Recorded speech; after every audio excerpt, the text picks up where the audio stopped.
एक साल से ज्यादा वक्त हो चुका है। ऊंची महंगाई से पूरी दुनिया परेशान है और इसे काबू करने में सरकारें और सेंट्रल बैंक दोनों ही अब तक नाकाम साबित हुए हैं।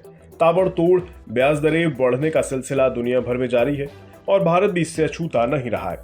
रिजर्व बैंक पिछले साल मई से कई किश्तों में रेपो रेट्स को बढ़ा चुका है।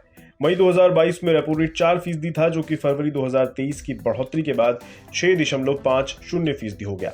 हालांकि इससे कोई खास सफलता तो नहीं मिली और खुदरा महंगाई दर अभी भी रिजर्व बैंक के 2 से 6% के आरामदायक स्तर से ऊपर बनी हुई है। महंगाई को नीचे कैसे लाया जाए, इसे लेकर तरह तरह के सुझाव भी आते रहते हैं, लेकिन रिजर्व बैंक के डिप्टी गवर्नर रह चुके विरल आचार्य ने एक अनोखा सुझाव दिया है। उन्होंने एक ऐसी बात कही है जिसे सुनकर आप चौंक जाएंगे। रिजर्व बैंक के डिप्टी गवर्नर रहे विरल आचार्य ने कहा है कि देश के 5 बड़े कारोबारी घरानों ने छोटी कंपनियों को खत्म कर अपनी पोजीशन बनाई है। उन्होंने इन 5 बिग में Reliance group, Tata group, Aditya Birla group, Adani group और भारतीय टेलीकॉम को शामिल किया है।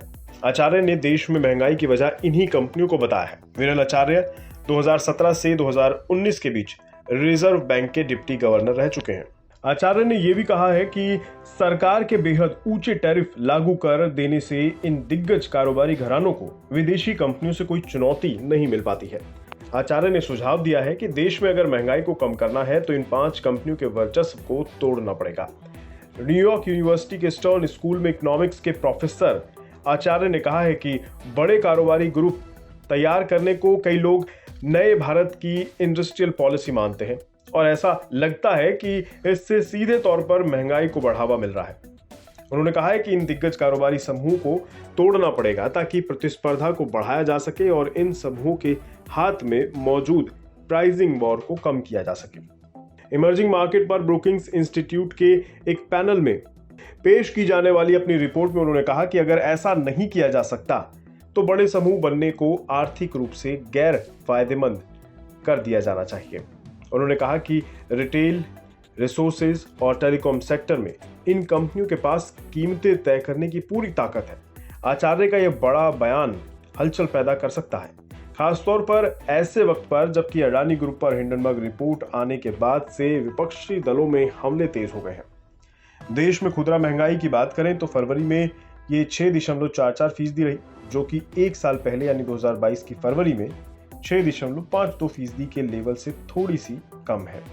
माना जा रहा है कि अप्रैल में अपनी पॉलिसी मीटिंग में रिजर्व बैंक एक दफा फिर से रेपो रेट में इजाफा कर सकता है।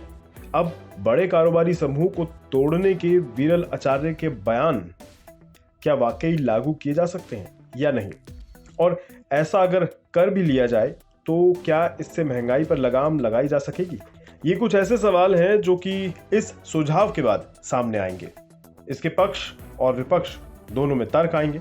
हालांकि विरल आचार्य के बयान ने अब तक एक बड़ी बहस तो पैदा कर ही दी है, क्योंकि महंगाई एक ऐसा मसला है जो सीधे तौर पर आम लोगों की जिंदगियों पर असर डालता है।